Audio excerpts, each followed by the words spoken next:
All right.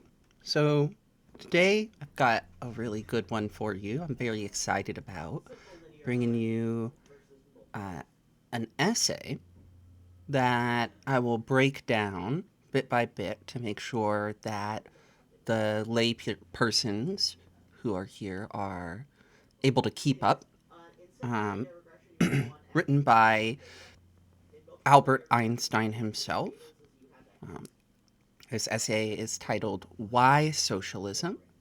And I think is a wonderful little microcosm of what modern socialism has become.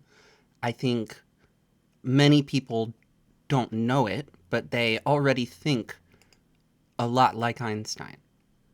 And he then, in so thinking, comes to the conclusion that the optimal economic system is socialism.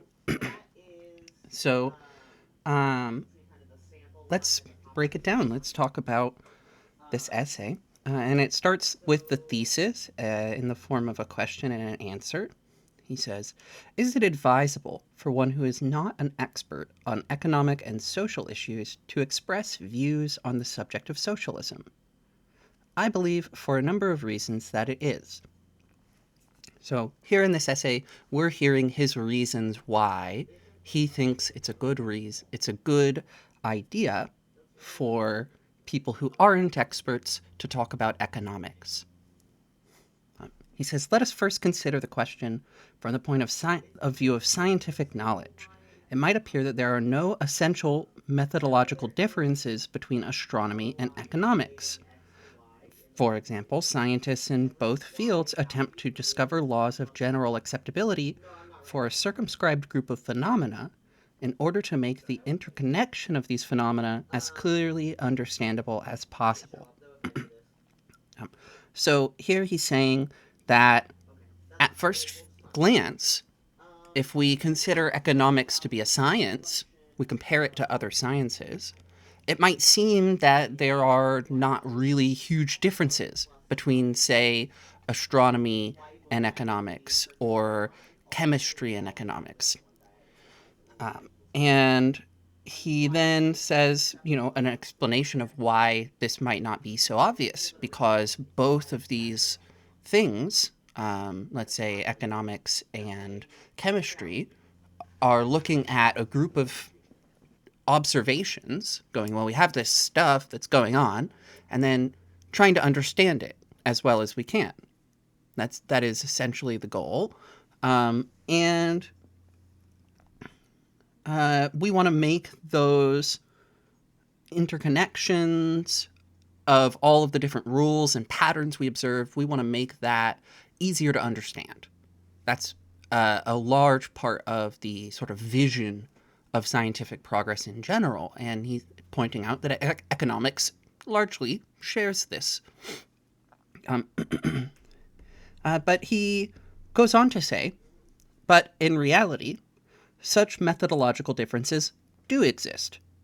The discovery of general laws in the field of economics is made difficult by the circumstance that observed economic phenomena are often affected by many factors, which are very hard to evaluate separately.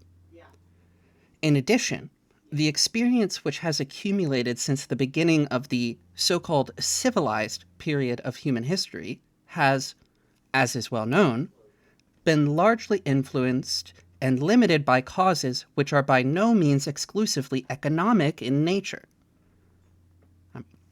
So we'll go on here, but I want to pause and break that down. He's pointing out here that while at face value you might think science of economics, science of chemistry, science of physics, it's all science, but in reality, economics is a little bit more, I like to say, wibbly than physics, than these hard sciences. It is we're evaluating things that have all of these outside influences on them, and we can make predictions, but there's always these outside influences on the economy that are going to change the outcome regardless of what was predictable before that outcome. That's just sort of the nature of economic systems. And so trying to predict these, trying to get a set of rules that will predict perfectly what's going to happen just is not possible with an economic system. There's people involved. It's complex. And he goes on to say, that there's a lot of these causes that are affecting our economy are not themselves economic causes. They could be something like a natural cause, an earthquake or a volcanic eruption or a storm, for example, can have a massive effect on the economy, or political in nature. One leader can completely change the face of the global economy with a tweet these days. So, yeah. And let's see here. So then he goes on to say, for example, most of the major states of history owed their existence to conquest. The conquering people established themselves, legally and economically, as the privileged class of the conquered country. They seized for themselves a monopoly of the land ownership and appointed a priesthood from among their own ranks. The priests, in control of education, made the class division of society into a permanent institution and created a system of values by which the people were, thenceforth, to a large extent unconsciously, guided in their social behavior. So, again, breaking that down, what he's saying is that the largest economic forces we have in general, which are states and state actors, owe their existence to conquest, something inherently not economic in nature. And so because of this violence, they have been able to establish themselves as better off, for example. So I would point to North America, the genocide of the Native Americans, for example. They were conquered and became a subjugated class, essentially. Now, do we necessarily think of them that way on the left? No, of course not, because we have humanist values guiding us and that sort of things. But economically speaking, they are not privileged the way that, say, an American citizen is privileged by contrast. And that is due to conquest, objectively. That's the reality of it. However you want to spin it or make yourself sleep easier at night, unfortunately, this is the reality for most states, and this is Einstein pointing to that here and saying, in general, this is kind of what happens, is that people get conquered, and then you have the conquering people become the elites. And then those people who are in the elites, they get to decide how education works and what people get educated on, what they're taught. And this allows them to create what he calls a system of values that guides society to a certain direction, whatever aim that might be. They're able to create a system of values. And we might think of this, again, as, like, say, societal traditional norms. Whatever you think of when you think of, like, traditional, that word, it has a lot of baggage attached to it. And it is used to, again, unconsciously, to a large extent, guide your behavior. It's a subtle kind of propaganda, essentially. So, moving on, he says, but historic tradition is, so to speak, of yesterday. Nowhere have we really overcome what Thorsten Veblen called the predatory phase of human development. The observable economic facts belong to that phase, and even such laws as we can derive from them are not applicable to other phases. So this is crucial here. I think this is one of the best lines in this entire essay, very early on. So I want to break this down. He's pointing out here, after a little witticism, um, that we're still stuck in this predatory phase of human development. As humans proceed towards, say, some future utopian existence, um, right now we can really only describe this phase as being predatory where we are. We're fighting each other and trying to conquer and dominate our way to power, and that's predator behavior. And this is what pretty much all of the states in the world are engaged in right now in one way or another. It's very difficult to disentangle yourself from that.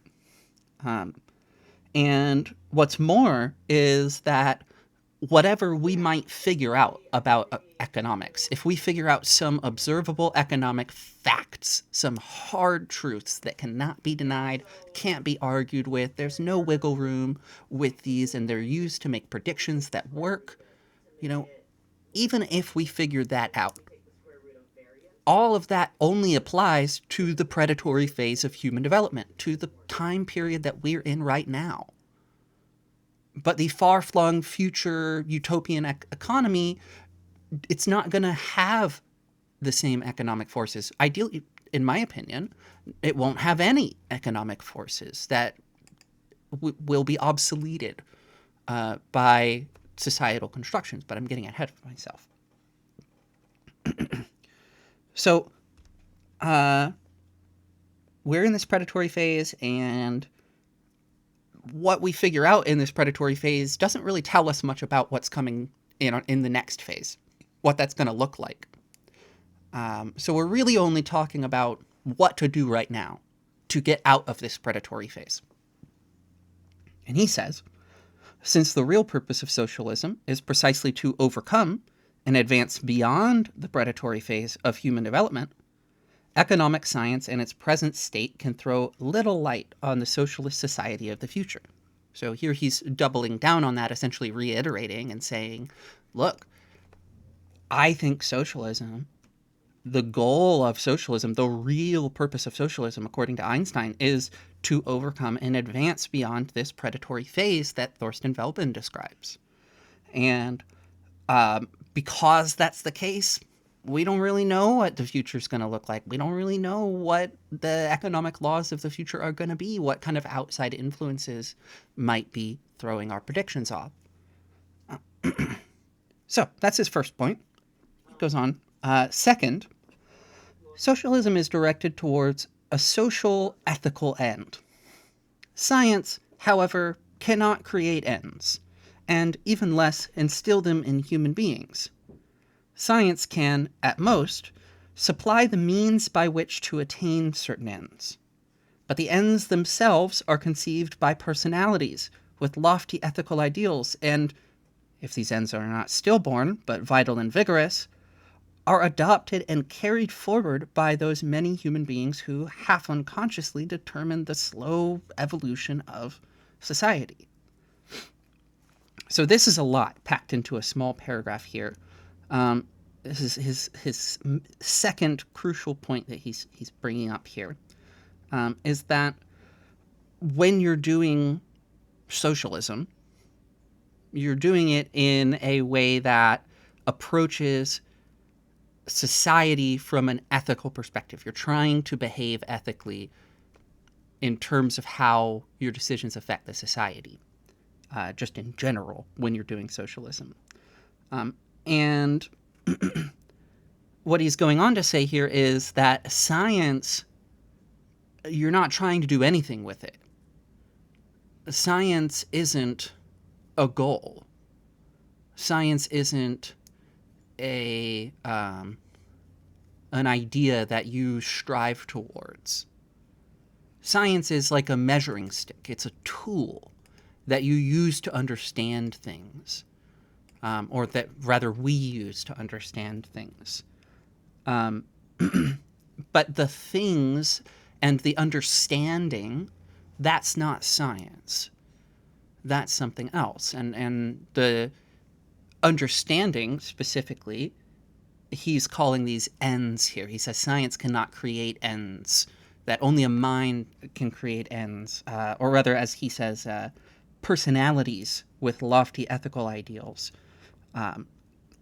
That's where these ends come from. We come up with them as people. That's one of the things that makes us unique in his philosophy, as compared to a rock, which does not come up with its own ends and strive to achieve them. So, continuing on, he says, for these reasons, we should be on our guard, not to overestimate science and scientific methods when it is a question of human problems. And we should not assume that experts are the only ones who have a right to express themselves on questions affecting the organization of society. So here he's going back to what he was saying at the beginning. There are differences between the hard sciences and the soft sciences. That is to say, something like physics versus something like statistics, or something like chemistry versus something like economics. These are sciences where you can't really have these hard observable truths. You can really only do pattern recognition. And pattern recognition is very good, and our brains are very good at it, and good at utilizing it as well. But it is distinct from what science is trying to do. Not just recognize the pattern, but define the pattern, completely understand what the pattern is, why it's happening, what caused it, what happens as the pattern continues, and being able to predict all of this with like some observable theorem. This is what you're trying to do with science, but you can't do that with economics. That's just not how economics works. So he's highlighting this again here to point out that people who aren't experts in economics still should be able to have a voice on how society is organized. He goes on to say, innumerable voices have been asserting for some time now that human society is passing through a crisis, that its stability has been gravely shattered. It is a characteristic of such a situation that individuals feel indifferent or even hostile towards the group, small or large, to which they belong. In order to illustrate my meaning, let me record here a personal experience. So we'll get into that. So he points out here that there's a lot of people that have been strongly saying for a while that human society is in a crisis, that something is wrong, that there's something deeply wrong here, and we need to fix it. We need some kind of big change, or even small change, but that has a big impact, that alters things in some sort of radical way, and we're working towards that as a society.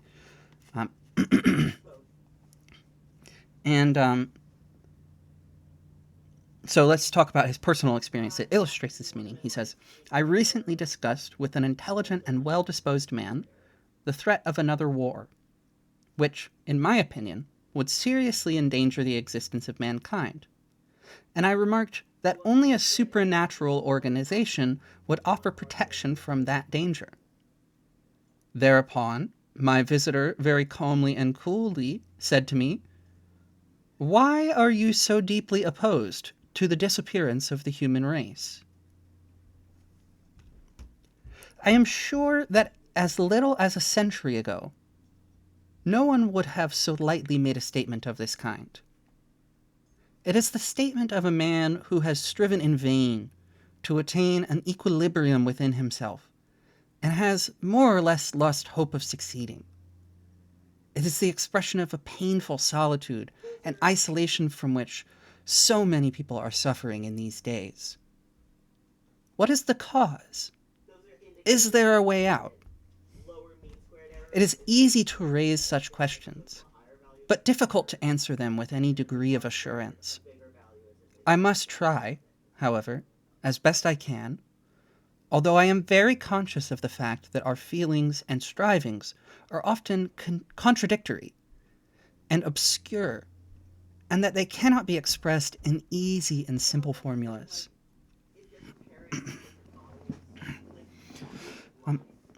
So here he gives this little story about how someone asked him a question that shocked him. He was asked, "Why are you opposed to the disappearance of the human race? Why do you want the human species to continue?" Um, and he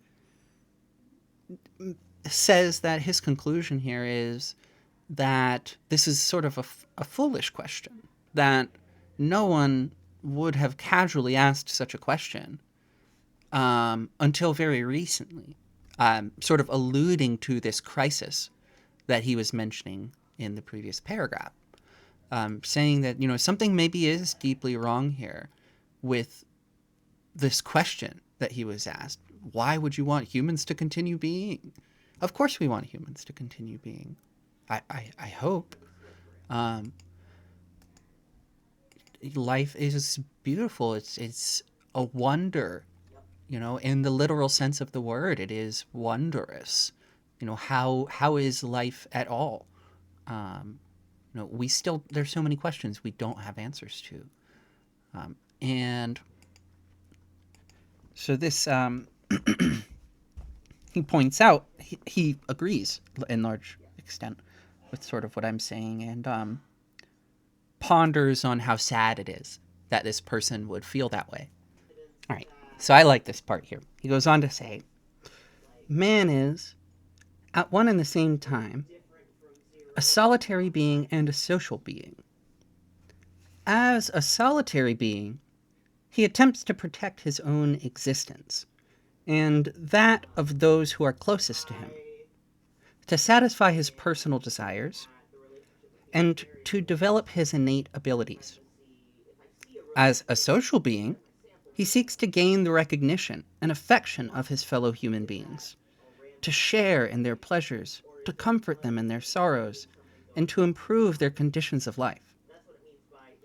Only the existence of these varied, frequently conflicting strivings accounts for the special character of a man, and their specific combination determines the extent to which an individual can achieve an inner equilibrium and can contribute to the well-being of society." So we'll break that down for a moment. So he says humans are what he calls solitary and social, and then goes on to explain what he means. He says solitary beings will protect their own existence, try to satisfy their personal desires, and try to develop your innate abilities. And then, by contrast, social beings often seek to gain recognition and affection of fellow human beings, to share in their pleasures, comfort them in their sorrows, so sort of just share life with them. And these are frequently conflicting, and that's what makes us unique. That accounts for the special character of a human. And so he goes on then. It is quite possible that the relative strength of these two drives is, in the main, or mostly, fixed by inheritance. That is to say, it's quite possible that this is nature, not nurture, that this has to do with your genetics and what happened with your parents. That's possible, he says. But the personality that finally emerges is largely formed by the environment in which a man happens to find himself during his development, by the structure of the society in which he grows up, by the tradition of that society, and by its appraisal of particular types of behavior. So, the personality, rather than the drives controlling everything, the personality that emerges, he says, isn't just a product of those drives, but is rather a product of the environment. It's largely formed by the environment and the structure of the society in which he grows up and its tradition. The abstract concept of society means to the individual human being the sum total of his direct and indirect relations to his contemporaries and to all the people of earlier generations. So here he gives a definition of society. So he's saying that for the average person, when we think about society, what we think of is everyone that we know and everyone that came before us. And I would suppose everyone that comes after us as well, I would add. Continuing, the individual is able to think, feel, strive, and work by himself, but he depends so much upon society in his physical, intellectual, and emotional existence that it is impossible to think of him or to understand him outside the framework of society. It is society which provides men with food, clothing, a home, the tools of work, language, the forms of thought, and most content of thought. His life is made possible through the labor and accomplishments of the many millions past and present who are all hidden behind the small word society. I think this is a beautiful idea. I hope you do too. This concept that I think echoes the idea we're standing on the shoulders of giants. You might have heard that phrase. There are people who have come before us who have thought such incredible thoughts and done such incredible things and recorded their observations, no less. And we're able to take each successive person and all of our observations and record them and build on that and create this sort of magnificent thing that exists that we call society. This sum total of all of the people and all of the parts of the world. And it's this society thing that we've made that, in truth, provides us with everything. It already provides your housing. It already provides your clothing. It already provides your food. Where would you be if you were without society? Even if you're in, let's say you find a nice oasis in the desert and there's nobody for miles around. You really want to live there? With nobody? Even a small family. Just you. No society.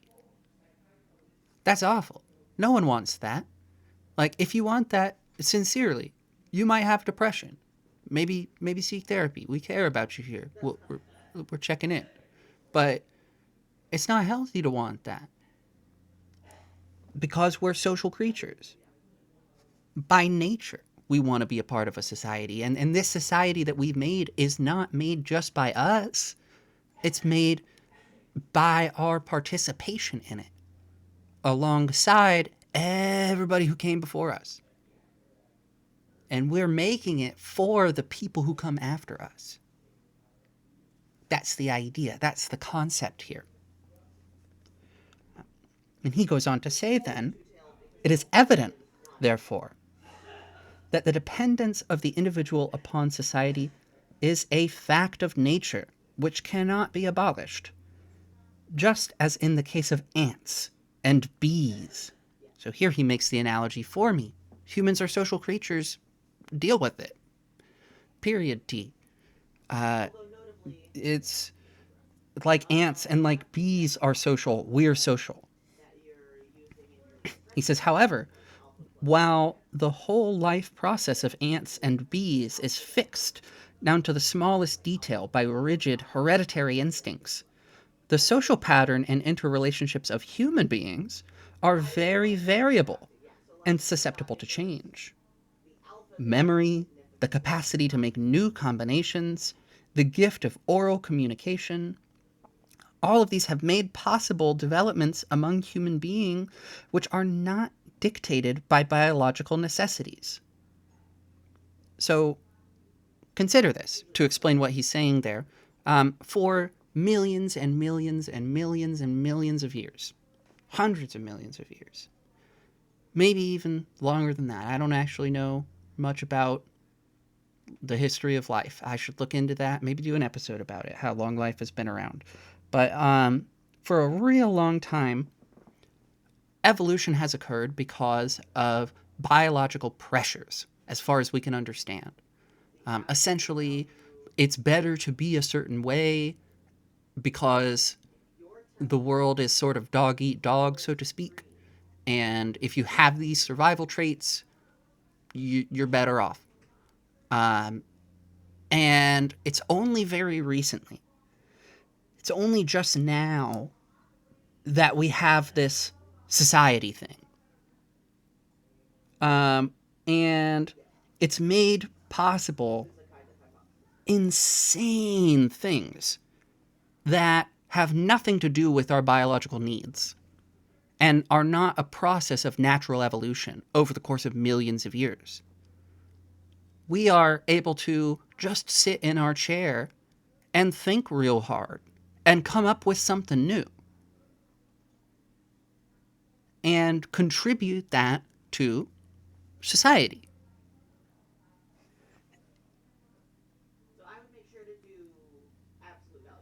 This is distinct from, say, ants and bees, but is nonetheless an aspect of how we are social creatures. So continuing, he says, some examples. He says, such developments manifest themselves in traditions, institutions, and organizations, in literature, in scientific and engineering accomplishments, and in works of art.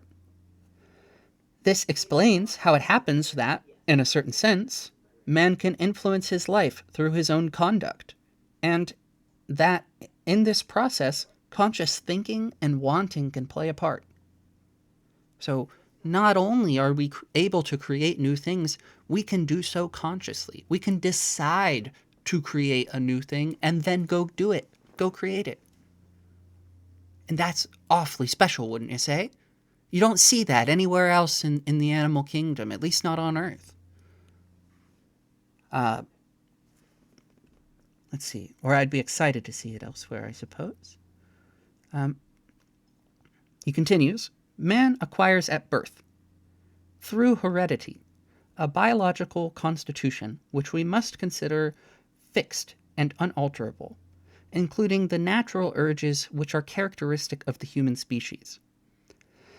In addition, during his lifetime, he acquires a cultural constitution, which he adopts from society through communication and through many other types of influences. It is this cultural constitution which, with the passage of time, is subject to change, and which determines to a very large extent the relationship between the individual and society. So here he's talking a little bit about how the person relates to this society and describing this.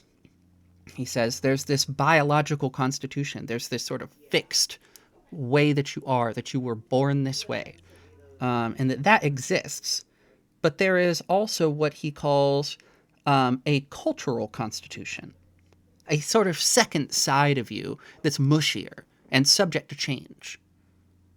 And that this cultural constitution, which changes, that is where most of the experience of the relationship of the individual to society comes from, is this kind of mushier part of us that does change when we interact with things, as opposed to the more solid aspects of self that we just are, like capital S self sort of things. Continuing, modern anthropology has taught us, through comparative investigation of so-called primitive cultures, that the social behavior of human beings may differ greatly, depending on prevailing cultural patterns and the types of organization which predominate in society. So, pointing out here that looking back through history, the more we investigate what we call primitive cultures, we find that some of them have really advanced social strata and structures that we were able to learn from and implement in our own societies.